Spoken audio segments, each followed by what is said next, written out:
जी sir. जी।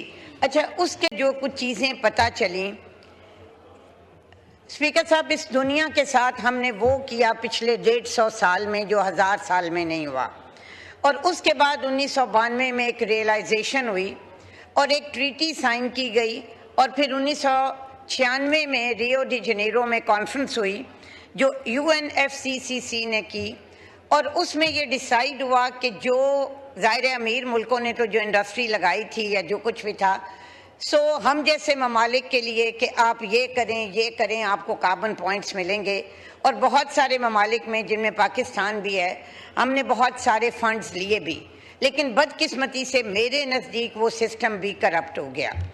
अब मसला ये है कि जो ग्लोबल वार्मिंग इस वक्त हो रही है और जिसके नतीजे में हमें कल बताया गया है कि ग्लेशियर्स जो हैं वो मेल्ट हो रहे हैं या बाकी सब, उसके लिए तो जाहिर है नेशनल लेवल पे, प्रोविंशियल लेवल पे हमें बहुत फौरी वो इक़दाम करने हैं जो उसको रोक सकें, लेकिन कुछ चीज़ें शायद हमारे इख्तियार में इस तरह नहीं हैं। मुझे ये लग रहा है कि आने वाले सालों में हालात जो हैं वो और भी ख़राब होंगे।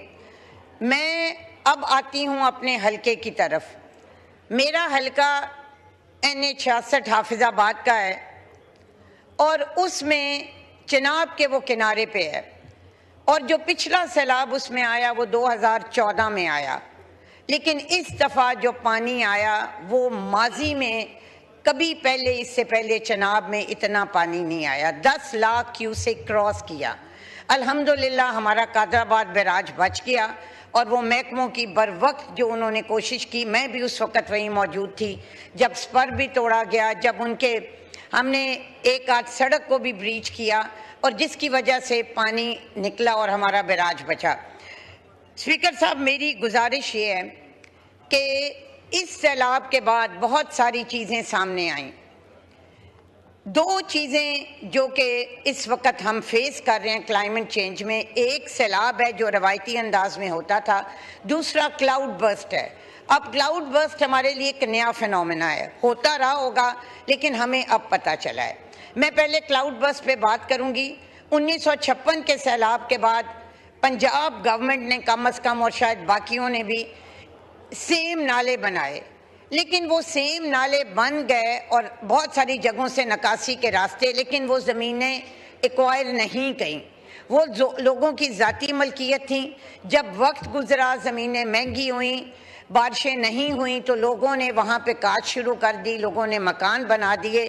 सो इंशाल्लाह पंजाब गवर्नमेंट से मैंने टेकअप किया है कि अब उन तमाम गुजरगाहों को वो दोबारा एक्वायर करें और उस चीज़ का हम कोई सद्देबाब करें कि किस तरीके से चीज़ें बेहतर होंगी। अब सैलाब है, अब सैलाब जब आता है, चिनाब का ये करैक्टर है कि जितनी तेज़ी से पानी जाता है ना, उसी तेज़ी से वो वापस आता है। सो हमारे बहुत सारे इलाकों में 1-2 दिन में पानी उतर गया, फसलें भी आ गई, लेकिन चूंकि पानी ज़्यादा था, घरों का नुकसान हुआ, इंफ्रास्ट्रक्चर का नुकसान हुआ। 2014 के बाद स्पीकर साहब एक कानून बना जिसको पंजाब शायद प्लेन या फ्लड एक्ट कहते हैं।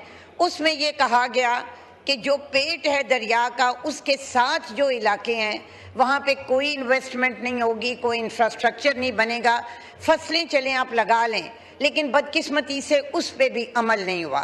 सो मेरी वो भी हम टेकअप कर रहे हैं, और इंशाअल्लाह ताला मरियम नवाज साहिबा उस पर बड़ी तेज़ी से काम कर रही हैं।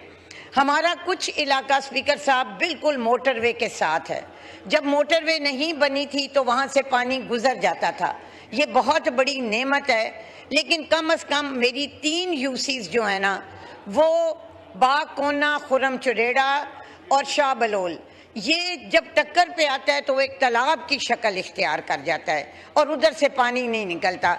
उसके लिए भी मेरी गुजारिश है कि ये पानी उतर जाए, हम बैठ के जहाँ कल्वर्ट्स की ज़रूरत है वहाँ कल्वर्ट्स बनाएं, जहाँ ड्रेनेज की ज़रूरत है वो बनाएं, और हम इस मसले का हल करें।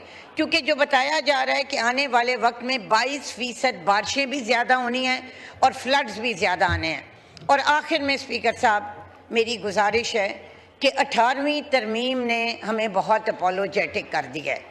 जहाँ पे सूबे इम्पावर हुए हैं वहाँ पे हमारे बहुत सारे नेशनल इश्यूज कॉम्प्रोमाइज़ हुए हैं। बढ़ती हुई आबादी है, ये क्लाइमेट चेंज है, एक्सट्रीमिज़म है, टेररिज्म है। सो मेरी ये गुजारिश होगी, स्पीकर साहब चले गए हैं, कि इस फोरम पे कम्युनिकेशन के लिए, अवेयरनेस के लिए, स्ट्रेटजी प्लानिंग के लिए ऐसे एक्शन प्लान बनाने जाएं, क्योंकि वसाइल के बगैर कुछ नहीं होता। सूबे भी अपने पूल करें, वफाक भी दे, और हम आने वाले दिनों में अपनी आने वाली नस्लों को बेहतर हिकमत अमली से बचा सकें। बहुत शुक्रिया जी।